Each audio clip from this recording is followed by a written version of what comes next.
আসসালামু আলাইকুম। সম্মানিত ভিউয়ার, যে যেখান থেকে দেখছেন সবার প্রতি রইল শুভেচ্ছা, অভিনন্দন, আবারও সালাম এবং অগ্রিম ঈদুল আজহার শুভেচ্ছা। ঈদ মোবারক। তো পবিত্র ঈদুল আজহাকে সামনে নিয়ে আমাদের যারা কর্মজীবী মানুষ, তাদের হয়তো আগামী কালকে অফিস করেই সবার ঈদের ছুটি, এবং অনেকেই হয়তো আজ থেকেই বা আরও দু একদিন আগে থেকে হয়তো ছুটি নিয়ে যাওয়া শুরু করছে। তো এই যাওয়া শুরু করাটা, যেটা আমাদের নাড়ির টানে পরিবারের সাথে ঈদের আনন্দ ভাগাভাগি করার উদ্দেশ্য নিয়েই হয়তো আমরা আমাদের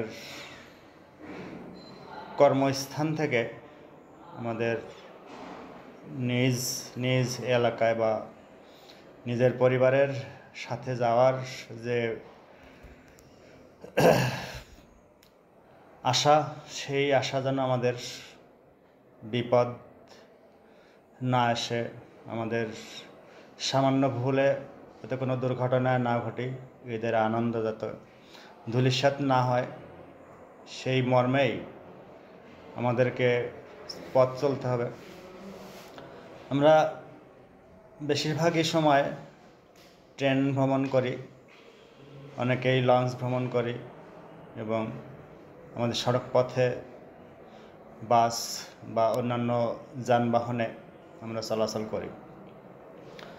তো যে যানবাহনই ব্যবহার করি না কেন, অবশ্যই পথ চলতে আমাদের যে সময়গুলো আমরা পার করব, সেই সময়গুলো সবার আগেই নিরাপত্তার কথা আমার চিন্তা করতে হবে। ট্রেনে অতিরিক্ত যাত্রী হব না, ট্রেনের ছাদে ভ্রমণ করব না, ট্রেনের দরজায় ঝুলে যাব না। যদি আমি লঞ্চে যাই, লঞ্চেও অতিরিক্ত যাত্রী হব না। তারপরও এখন যে বিরূপ আবহাওয়া, সেই আবহাওয়ার কারণে আরও বেশি একটা সমস্যা। তো সেই সূত্র ধরেই আমরা যখন লঞ্চে যাব বা নৌপথে যাব, সেখানে অতিরিক্ত যাত্রী হয়ে উঠব না।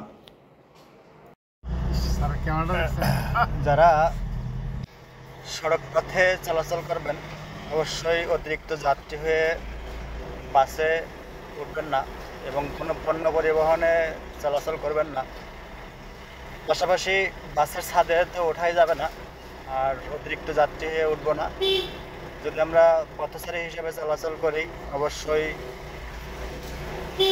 পথ চলার জন্য যে জায়গা আমাদের,